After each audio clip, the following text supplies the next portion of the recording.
Comenzó ayer el carnaval con el desfile inaugural en 18 de julio y ya se instaló la primera polémica tras la decisión inicial del INAU de calificar no apto para todo público el espectáculo de la murga Doña Bastarda. Una calificadora que revisó el texto había considerado que un fragmento del cuplé Yo juro por mi patria contenía amenazas y violencia verbal psicológica al referirse al accionar de Israel en la Franja de Gaza. Hoy a la mañana el INAU informó que tras una nueva revisión se consideró el espectáculo apto para todo público y podrá ser presentado en los tablados.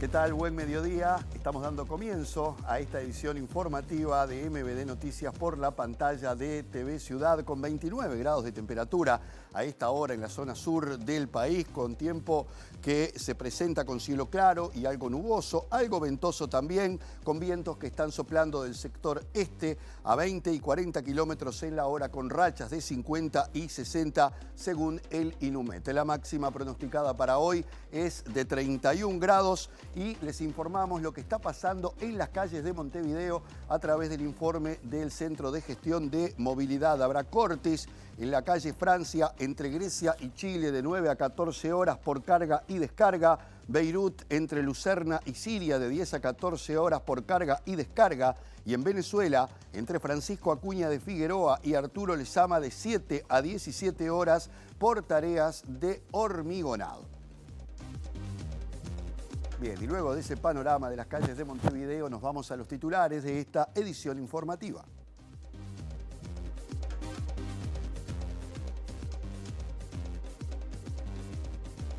OCE informó a la población de posibles cambios en el color y sabor habitual del agua en Montevideo y zona metropolitana.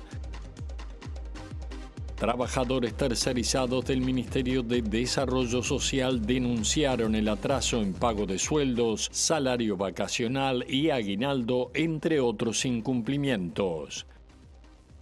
Se anunció la creación de un grupo de trabajo con expertos a nivel del Ministerio de Ambiente para fortalecer las acciones contra el picudo rojo. El Ministerio de Salud Pública confirmó 2 casos importados de gripe H3N2, variante del virus influenza A que se transmite con mayor facilidad. El presidente chino Xi Jinping negó que su país sea una amenaza y pidió al brasileño Lula da Silva seguir del lado correcto de la historia en una conversación tras el discurso de Donald Trump en el foro Davos. Estábamos hablando del carnaval montevideano, que ya por supuesto tiene los resultados de los ganadores del desfile de la jornada pasada, que tuvo a los Patos Cabreros como la murga ganadora, a los parodistas Cíngaros, humoristas Los Chovis, la revista La Compañía y la Sociedad de Negros y Lubolos Valores, que fueron los ganadores del desfile que se realizó este jueves y que también ustedes seguramente pudieron ver a través de la pantalla de TV Ciudad. 40 grupos participaron de la jornada inaugural del Carnaval Uruguayo 2026, con un desfile que comenzó en Plaza Independencia y se extendió hasta Plaza Cagancha, donde se había colocado el escenario para que cada conjunto hiciera una breve presentación de su espectáculo. En base a esas actuaciones, el jurado, presidido por el periodista Fabián Cardoso, definió los premios en las distintas categorías. En Murga participaron 19 agrupaciones ocupando los primeros 5 lugares: Patos Cabreros, Doña Bastarda, Falta y Resto, Un Título Viejo y Nueva Milonga. En humoristas y parodistas, las mejores presentaciones fueron la de Los Chovis y de Cíngaros respectivamente, mientras que en revista ganó La Compañía y en Sociedad de Negros y Lubolos lo hizo Valores. En cuanto a las menciones especiales, el jurado destacó al cuerpo de baile de la revista Tabú, a la dupla parodista Trump Maduro, representada por Horacio Rubino y Federico Pereira de Momo Sapiens, al personaje humorístico Alien con Virgilio, interpretado por Mauricio Suárez de Los Rolling, a la batería de la murga Patos Cabreros y a Diego Perró como director de Curtidores de Hongos. Y a propósito del carnaval, hablábamos de que ya se había establecido la primera polémica sobre los textos, en este caso, de la murga Doña Bastarda. En el barrio centro está nuestra compañera, Angélica Álvarez, a quien ya le damos la bienvenida. Buen mediodía. Así es, Jano, buen mediodía. Y decías bien, y anunciaba ayer nuestro compañero Martín Duarte, llegó la primera polémica del carnaval, en este caso vinculado a el texto de Doña Bastarda, la murga que es campeona vigente de 2025 y que en esta oportunidad buscará el nuevo campeonato. Lo que sucedió fue que la calificadora de INAU, una de las integrantes de esta comisión calificadora, entendió que el texto de alguna manera hacía alusión a la violencia física y psicológica frente a la comunidad judía. Sobre este tema ya vamos a conversar con Emiliano Tuala, quien es letrista de murga Doña Bastarda. Emiliano, gracias por recibirnos el día de hoy. Bueno, en principio, ¿cómo recibieron de alguna manera, decisión de INAU de llevar atrás esta decisión que había tomado en su principio la comisión? Bien, gracias por la entrevista antes que nada, y la verdad que con mucha alegría. Era lo que esperábamos, confiábamos en que iba a prevalecer la sensatez. Teníamos miedo en cuanto a cuáles iban a ser los tiempos, porque hasta que no estuviese decidido el levantamiento de la prohibición, nosotros no podíamos actuar, y hoy arrancamos con tablado porque hoy arrancan las actuaciones. Y bueno, nos alegra que se haya resuelto en ese sentido y que dentro de todo haya sido bastante rápido. Se entendía que esta parte que habla de guerras se refería en particular a lo que sucede entre Palestina e Israel en este momento. Lo que quería consultarte es, teniendo en cuenta que Centenario también hace un tiempo levantaba el apoyo a las murgas que fueran a hablar del tema, ¿qué implicancias tiene para un letrista tener que tener estos reparos al momento de elaborar un show? Sí, es una época donde uno tiene que tener muchos reparos porque tenés que estar pendiente de un montón de cuestiones y a la vez vos podés decir... voy a tener los reparos que tengamos con mi colectivo artístico, que es lo que nosotros hacemos, confiar en lo que queremos decir, no estar cerrados a la posibilidad de la crítica o la revisión, por supuesto, pero si uno escucha todo el tiempo, todas las opiniones e intenta escribir algo que no ofenda, no joda, no provoque y no moleste absolutamente a nadie, termina escribiendo algo absolutamente lavado o directamente no escribe nada. Entonces nosotros... teníamos clara cuál era nuestra línea de trabajo, nosotros éramos auspiciados por la empresa que vos mencionaste y en mitad de año, no recuerdo el mes más o menos, decidimos no contar con el auspicio. De hecho es algo que decimos en el espectáculo, que la murga no se va a callar, no va a callar lo que piensa. Y bueno, y en ese sentido también lo que no esperábamos era que más o menos por la misma temática ser prohibidos, no quiero usar la palabra censura, aunque se podría parecer bastante, por el Estado, ni más ni menos que por el Estado, el mismo día que arranca el concurso de carnaval. Pero bueno, como te decía, en realidad nosotros siempre estuvimos confiados no solo en lo que hacemos, sino que creemos mucho en la inteligencia del público que va a saber ver bien esa pieza con contexto textual, musical, puesta en escena, y va a entender claramente que lo que nosotros hacemos es una ironía. Para mí, como letrista, es también en cierta medida una derrota tener que salir a explicar lo que es una ironía o lo que es un chiste, pero bueno, es la época en la que vivimos e insisto, confiamos mucho en la inteligencia de la gente y yo creo que cualquier persona que vea la murga con algo de entendimiento y buena voluntad y sin preconceptos va a entender claramente qué es lo que queríamos decir. ¿Qué busca reflejar ese fragmento del espectáculo que ya de alguna manera se filtró a raíz de esta resolución de INAU que luego fue revocada? Bien, el espectáculo trata sobre la patria, el espectáculo de la murga, y en un momento hablamos de todas las cosas que se pueden llegar a hacer por la patria. Y arrancamos desde cosas más leves, como puede ser escribir un poema, y vamos increyendo hasta cualquier tipo de barbaridades, algunas que se siguen cometiendo en el siglo XXI y otras que se cometieron en el siglo XX, como fue lo que le sucedió a la colectividad judía bajo el régimen nazi, lo que nosotros decimos convertir en jabón. Ahora estaba escuchando en un debate en una radio, está muy bueno que estos temas se debatan respecto a los niños, por ejemplo. ¿Qué pasa cuando los niños escuchan esto? Y yo quiero aprovechar la oportunidad para contar una experiencia personal. Mi hijo León, de 9 años, fue a un ensayo de la murga y me preguntó, papá, ¿qué son los nazis y por qué lo de jabón? Y se lo conté. Y lejos de creer o interpretar que la murga estaba haciendo ese llamado, le quedó en la cabeza y bueno, fue una buena oportunidad para charlar sobre las barbaridades que pasaron en el siglo XX. Así que, insisto, confiamos mucho en la inteligencia del público carnavalero y del público en general. Muchas gracias, Emiliano, por hacerte estos minutos. Volvemos, Jano, a estudio contigo luego de esta resolución que toma INAU de revocar lo que se había resuelto ya con respecto a declarar como no apto para todo público el texto de Doña Bastarda, que finalmente hoy podrá presentarse en los tablados. Bien, gracias Angie, y este tema seguramente va a seguir dando que hablar porque el edil del Partido Nacional, Eric Spector, anunció que van a pedir a la Intendencia de Montevideo que remita todos los libretos del concurso oficial del carnaval ante la Institución Nacional de Derechos Humanos como garantía de que el espectáculo va a respetar la convivencia pacífica en nuestra sociedad. Por su parte, el diputado colorado, Felipe Schipani, presentó un pedido de informes para que el INAU explique por qué habilitó como apto para todo público un espectáculo que, según su opinión, contiene referencias a violencia extrema y expresiones asociadas al antisemitismo y al nazismo. Eso es lo que está ocurriendo ahora mismo con este tema, que seguramente a lo largo del carnaval va a seguir dando mucho que hablar. Salimos nuevamente del estudio para ir al contacto con Diego Martini, a quien ya le damos la bienvenida. Diego, buen día.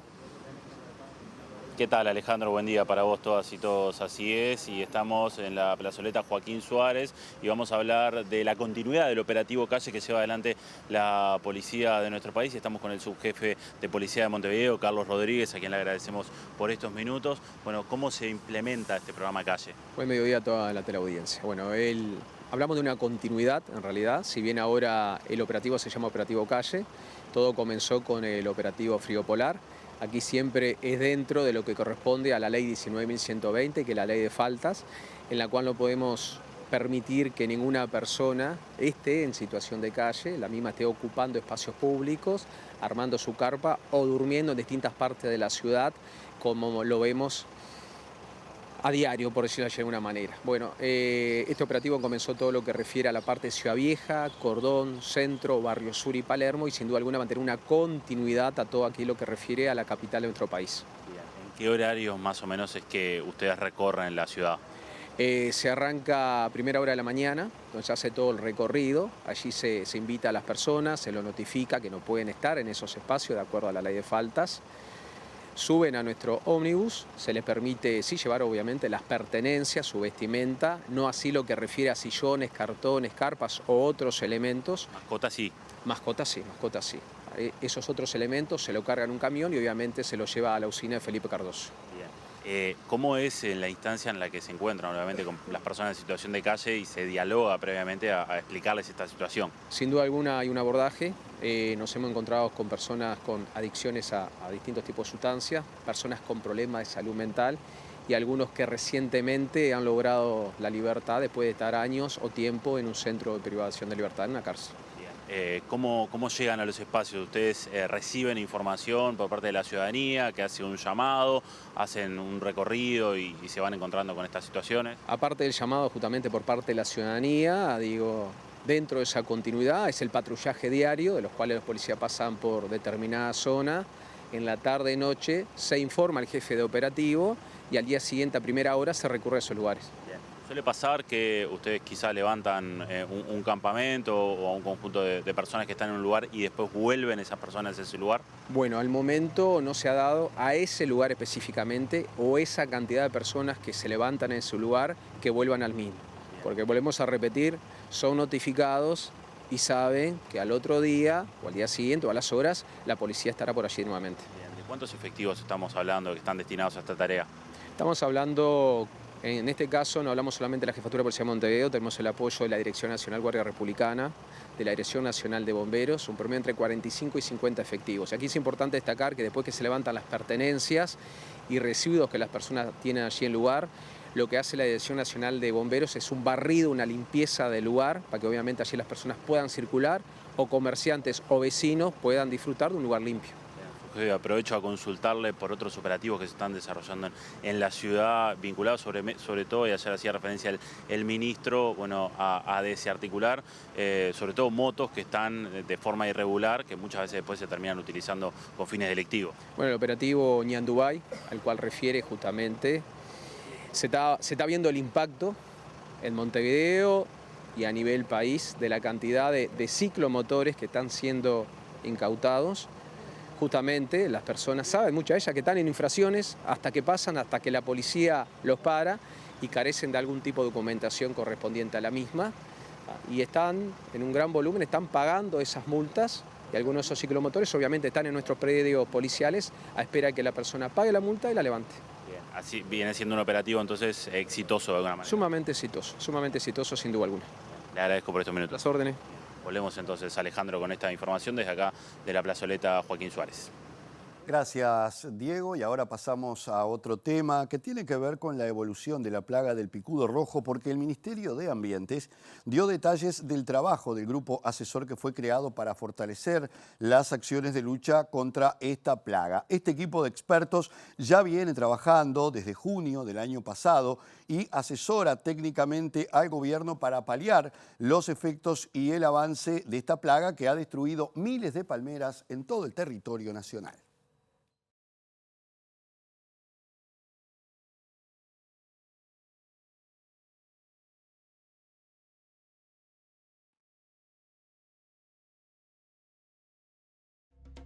Bien, ya vamos a volver con este tema, pero hablemos de otro asunto, porque el intendente interino de Montevideo, Justo Onandi, dijo que habló telefónicamente con el senador nacionalista Sebastián da Silva sobre su llamado a no pagar las multas por infracciones de tránsito y dijo que la semana que viene se van a reunir por este mismo tema. Onandi consideró válidas todas las visiones, aunque dijo que hay aspectos técnicos y materiales que no se pueden soslayar a la hora de opinar sobre estos temas. Nosotros tenemos una opinión diferente con él al respecto de eso.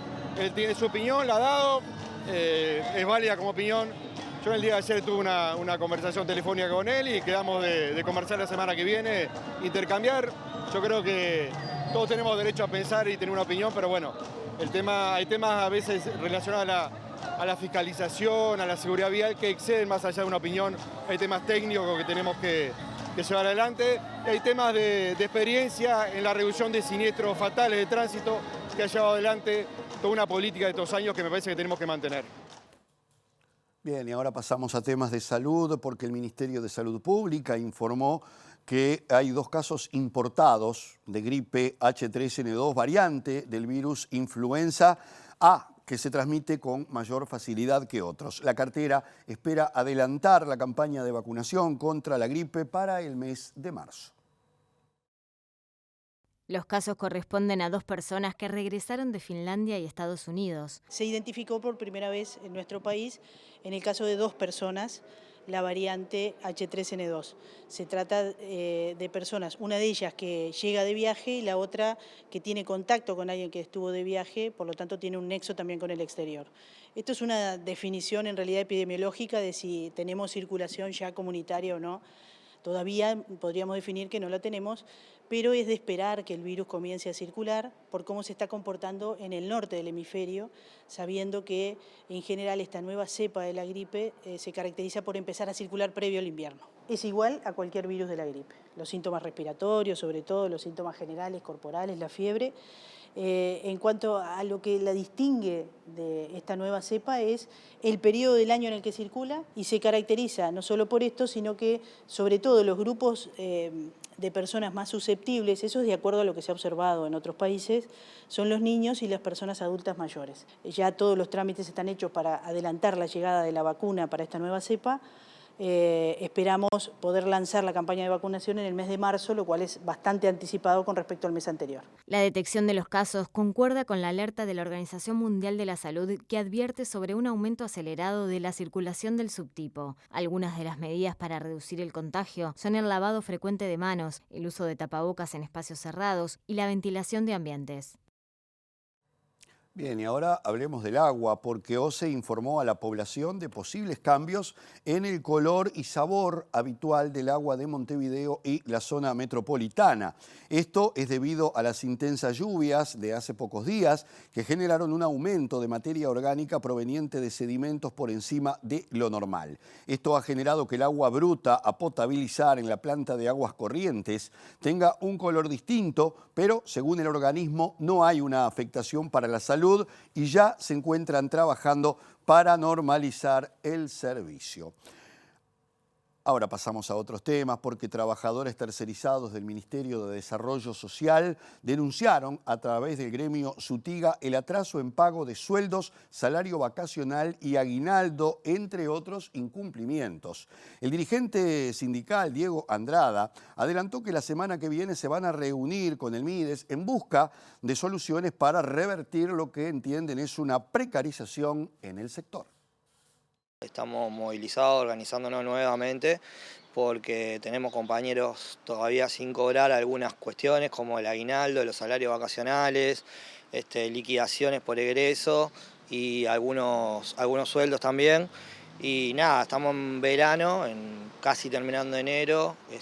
Sibila, el MIDES planteó como una situación a esto a principios de diciembre y todavía no se ha regularizado del todo. También lo que nos preocupa, sí, que estamos ubicando, y eso fue un compromiso y algo que nos planteó el ministro en una reunión con él, que el préstamo tiene que ser solo para sueldos, en todo caso sueldos y BPS, que la organización que utilice ese préstamo para pagar otra cosa que no sea eso, fue claro de que pueden caer los convenios con esas organizaciones. En principio el Contralor, ¿no?, lo estamos haciendo con los compañeros que estamos en contacto en los núcleos que tenemos delegados, a ver si les están pagando y a ver si observan alguna irregularidad. El sindicato por ahora, pero lo tendría que hacer el ministerio. Esperamos que haya como una solución definitiva, o sea, o que haya un compromiso de que empecemos del 2026 y no estemos como el año pasado, que hay compañeros en algunas organizaciones que estuvieron con más meses con atraso que cobrando.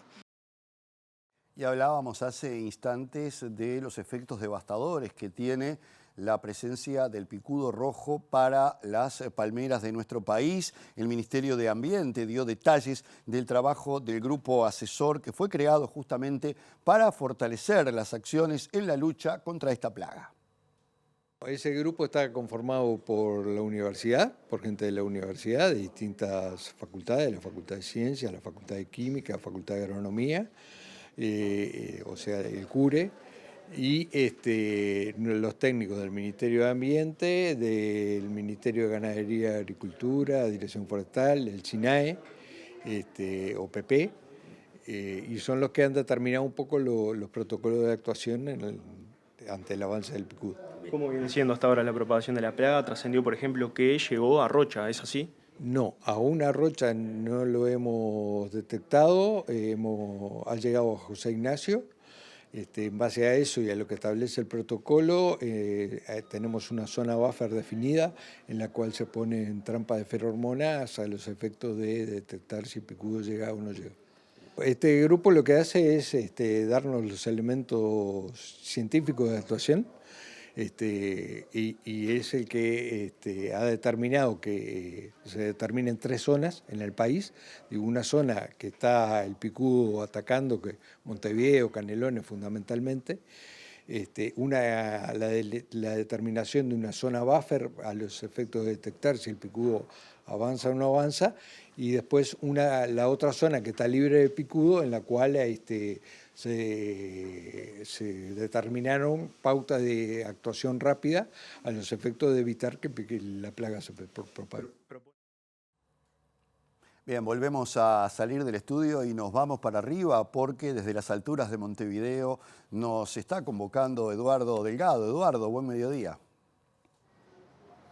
Un gusto saludarte, Jano. Así es, estoy en el panorámico de Montevideo, aquí en uno de los últimos pisos del Palacio Municipal, para contarles que la Intendencia Departamental busca avanzar en la construcción de un gemelo digital de Montevideo. Esto es también buscar generar herramientas para hacer cruzamientos de datos y así mejorar la gestión, tener escenarios posibles de la ciudad y que aporten información relevante antes de tomar decisiones. Es bueno definir, digamos, qué es un gemelo digital. Y simplificando, podríamos decir que es una representación digital de la ciudad. Esto es lo que pasa en la ciudad y se puede realizar mediante vuelos de drones que registran calles, edificios en este caso de Montevideo, y generan una especie de maqueta en que, por ejemplo, se puede ver las palmeras que aparecen en el departamento. Esto permite comparar la situación de las palmeras entre 2021 y 2024 y así conocer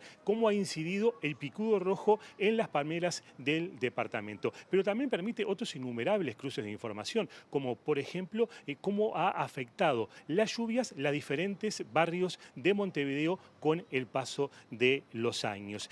Otra utilidad posible es, por ejemplo, ver cómo afectaría la sombra de un barrio, de una zona de Montevideo, la construcción de un edificio de gran altura. Todas estas cuestiones se pueden realizar a través de un gemelo digital de la ciudad. La directora de Desarrollo Sostenible y Inteligente de la Intendencia de Montevideo, Silvia Nane, nos comenta parte de esta propuesta. ¿Qué sirve un gemelo digital? Para hacer modelados de escenarios. Yo puedo simular la sombra para ver si voy a construir un edificio, cómo me va a afectar, por ejemplo, una zona de la Rambla. Y eso lo puedo hacer haciendo un edificio de 15 pisos, uno de 25 o uno de 45. ¿Qué hago? Modelo primero. Un gemelo digital sirve, por ejemplo, también ante un caso de fuertes vientos o fuertes lluvias, poder simular la velocidad del viento o poder simular la cantidad de lluvia y entender dónde puedo tener las zonas de principal problema. Si yo a eso le pongo datos, por ejemplo, históricos del SECOED, yo podría estar diciendo, ante unas condiciones climáticas adversas, dónde tendría que tomar medidas más urgentes, por ejemplo, de saneamiento o, por ejemplo, de calidad ambiental. Un gemelo digital sirve para eso, para modelar escenarios en una maqueta de ciudad. Ahí escuchamos a la directora de Desarrollo Sostenible e Inteligente, Silvia Nane, hablando sobre este camino hacia un gemelo digital en busca de justamente lo que ella decía, ¿no? Acercarse a un esquema de modelado que permita tomar mejores decisiones respecto a la ciudad. Nane dijo que esto es relevante no solo en el resultado final, sino en lo que se va construyendo en el camino, en ir generando capacidades. Ella lo definió como que Montevideo como intendencia tenga la capacidad de acompañar trayectorias vitales desde la responsabilidad de la política pública. Seguiremos, según duda, el avance de esta propuesta y cómo puede tener repercusiones en el diseño de Montevideo. Bien, gracias Eduardo. Y ahora vamos a un tema particularmente delicado porque la diputada Tatiana Antúnez se refirió a los hechos de vulneración de niños y adolescentes que viven bajo el amparo del Estado y adelantó que el INAU está en contacto permanente con Presidencia para pensar estrategias de trabajo. Sobre el anuncio de su par nacionalista Pedro Gisdonian, que convocará a las autoridades del INAU a la Comisión Permanente Parlamentaria, dijo que si bien aún no se hizo la convocatoria, el instituto deberá explicar las particularidades de cada situación. El INAU, al ser una institución pública, lo primero que tiene que hacer ante una situación de esta naturaleza es investigar a fondo las causas por las cuales se dan estos sucesos. Y no alcanza con lamentar lo trágico de lo que está pasando. Sabemos que en este caso el directorio del INAU está en contacto permanente con Presidencia, que están trabajando en estrategias que en este caso no son solo presupuestales, también hay dibujos y líneas de trabajo en relación a lo que hace a las cuestiones más de elaboración programática y de que el Estado esté por sobre los gurises y gurisas que hoy necesitan más que nunca de nuestra protección. Todavía no se formalizó la convocatoria a la comisión permanente. Entendemos que en el caso de que se resuelva que estén, ellos siempre han comparecido, siempre han dado las explicaciones, obviamente tendrían que pararse sobre la base de las investigaciones que están transcurriendo, por eso también hay que tener mucho cuidado con eso porque son elementos muy delicados. Sobre la base de estos casos particulares, todavía no tenemos claro que se vaya a convocar en carácter de comisión permanente. Yo creo que en algún momento se va a dar alguna situación donde se le pida explicaciones al instituto y tendrán que venir con todos estos elementos que hacen más como a la profundización de lo que pasó en particular en cada una de estas situaciones. No podemos naturalizar de ninguna manera ninguna de estas tragedias que viven los gurises y en el marco de lo que es la responsabilidad y el cuidado del Estado.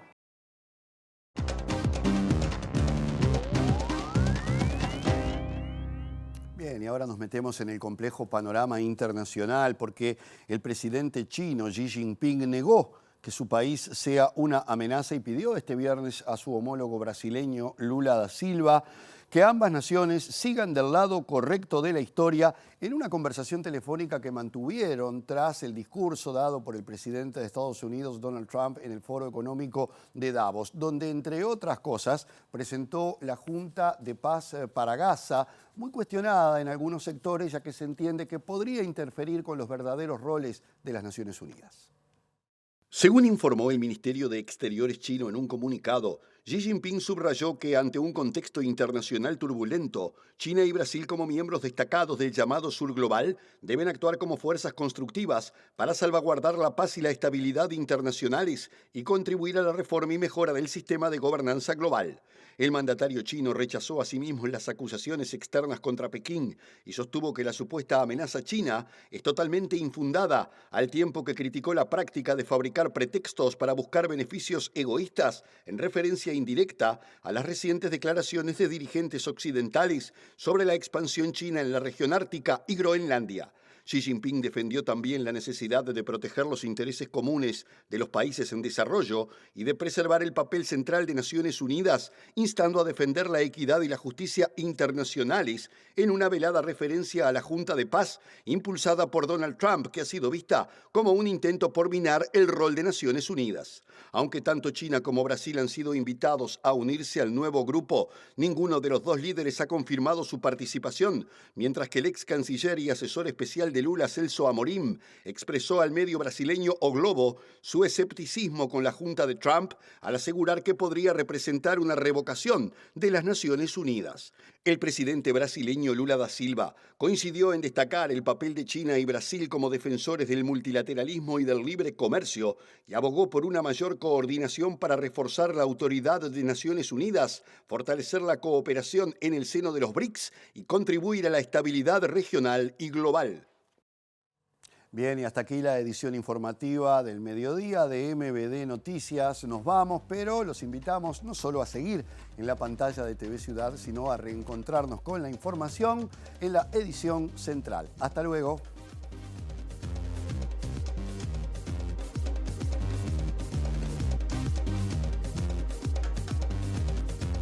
OCE informó a la población de posibles cambios en el color y sabor habitual del agua en Montevideo y zona metropolitana.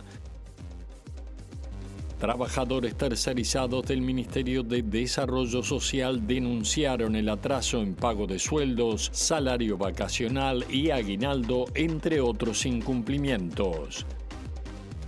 Se anunció la creación de un grupo de trabajo con expertos a nivel del Ministerio de Ambiente para fortalecer las acciones contra el picudo rojo.